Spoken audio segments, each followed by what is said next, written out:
High সবাই কেমন আছো? আশা করি সবাই ভালো আছো আর আমরাও ভালো আছি।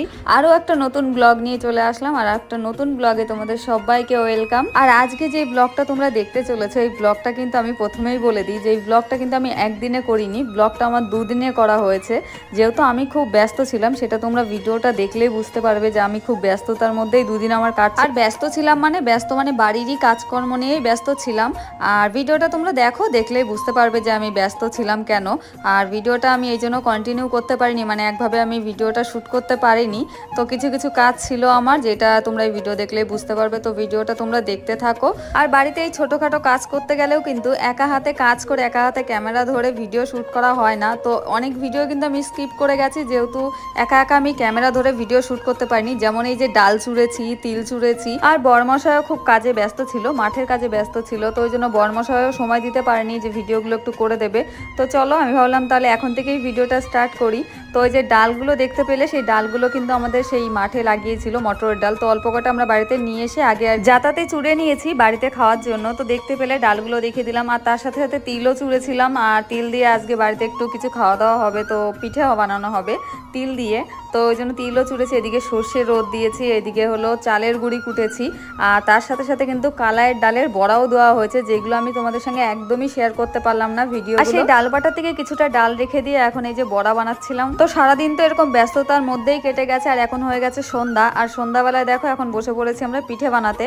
তো একটা নারকেল ছিল ঘরে অনেক দিন ধরেই, সেই নারকেলটা বীরবাবু খাওয়ার জন্য বায়নাও করছিল বেশ কদিন ধরে, নাড়ু খাওয়ার জন্য। তো আজকে সেটা ফাটানো হয়েছে। আর ফাটিয়ে দেখছি নারকেলের মধ্যে ফুল হয়ে গেছে। আর এদিকে দেখো মা কিন্তু বসে পড়েছে পিঠে বানানোর জন্য। তবে আজকের পিঠেটা কিন্তু একদমই অন্যরকম পিঠে হচ্ছে, তিল দিয়ে। এটাকে আমার শাশুড়ি মা বলে হলো কাটা পিঠে। তিলগুলোকে ভেজে গুঁড়ো করে নিয়েছি, তারপরে নাড়ু যেরকম বানাতে হয় সেম সেরকম করে একটু নরম নরম রেখেছি। আর এটা এই বাড়িতে এসেই শিখেছি আমি, এটা আগে কোনোদিন খাইনি, এখানে এসেই ফার্স্ট টাইম খেয়েছি। আর এই পিঠেটা বানাতেও কিন্তু ওই যে চালের গুঁড়িকে আমরা কড়াইতে দিয়ে যেভাবে যে কি বলে এটাকে হালা বানাই না কি, যাই হোক, তো সেইভাবেই করে নিয়েছি, সেভাবে মেখে নিয়েছি। সিদ্ধ যাকে বলে সিদ্ধ করে নিতে হয়, তো সেইভাবেই করে নিয়েছি। তারপরে ভিতরে এটার মধ্যে তিলের পুর দেওয়া হয়েছে। আর এতে কিন্তু কোনো রকম তেল বা কিছু দিইনি, এইভাবেই তাওয়াতে হালকা হালকা আছে ভাজবো। আর এইটাই নাকি খায়, এইভাবে পিঠে খায়। তো এটা আমার শাশুড়ি মার বেশ কয়েকদিন ধরে খেতে ইচ্ছা করছিল, তো সেই জন্য আজকে বানানো হয়েছে। বেশ খেতে ভালোই লাগে, আমি এখানে এসেই ফার্স্ট টাইম খেয়েছি এই পিঠেটা। তো খারাপ লাগে না, এটা তেলেও ভাজা যায়, তেলে ভাজলেও ভালো লাগে। আর এই যে সকালে তোমাদেরকে দেখাতে পারিনি যে আমরা ডালের বড়ি দিয়েছিলাম, তো ব্যস্ত ছিলাম, যেহেতু মিক্সারে করেছি তো ওইরকম একটু নরম নরম হয়ে গেছিলো। তো ওই যে ডালের বড়িগুলো এখন নিয়ে এসেছি ঘরে। তো ওই যে দেখতে পাচ্ছ আমার পিছনে কিন্তু আমি একটা মশাল দিয়ে জাল ধরিয়ে দিয়েছি, এটা দিলে কিন্তু পিঠেগুলো বেশ ভালো হয়, আস্তে আস্তে হয়।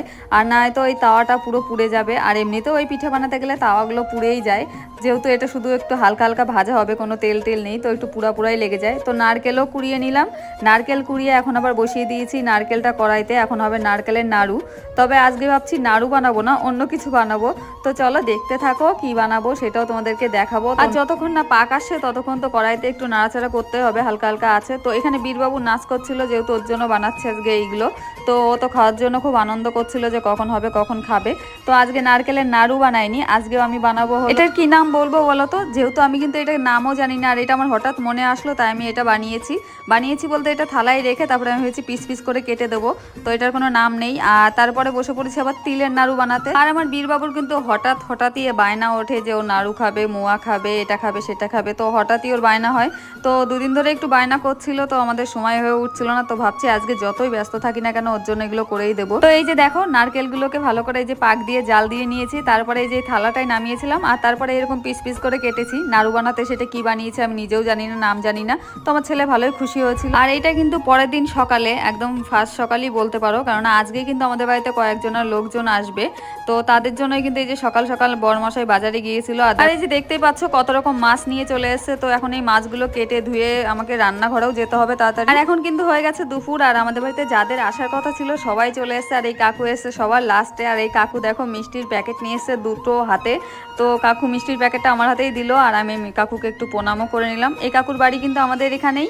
আর এই কাকুর ভাই রাইজে মধ্যপ্রদেশ থাকে, তো আমরা সেখানে গিয়েছিলাম। তোমরা আমার আগের ভিডিওতে দেখেছো ইউটিউবে, আমরা কিন্তু মধ্যপ্রদেশ গিয়েছিলাম আর ওই কাকু কাকিমাদের বাড়িতে ছিলাম, তো তারাই এসছে এখানে আবার। তো তাদের জন্যই আজকে দুপুরে খাওয়া দাওয়ার আয়োজন করেছিলাম আমরা। আর এই যে দেখতে পাচ্ছ আমাদের সেই মটরগুলো এখন এই মেশিনে কিন্তু ভাঙানো হচ্ছিল, আর তার মাঝখানে কিন্তু সবাই মিলে আবার টমেটো মাখা খেতে বসে পড়েছে। তো মাঠে তো টমেটো গাছ রয়েছে কিছু কিছু এখনো, তো সেখান থেকে টমেটো ছিঁড়ে বাড়ি থেকে একটা গাবলা নিয়ে এসছে আবার বর গিয়ে। তো এখন টমেটো মাখা করে মাঠে বসেই সবাই খাচ্ছে টমেটো মাখা।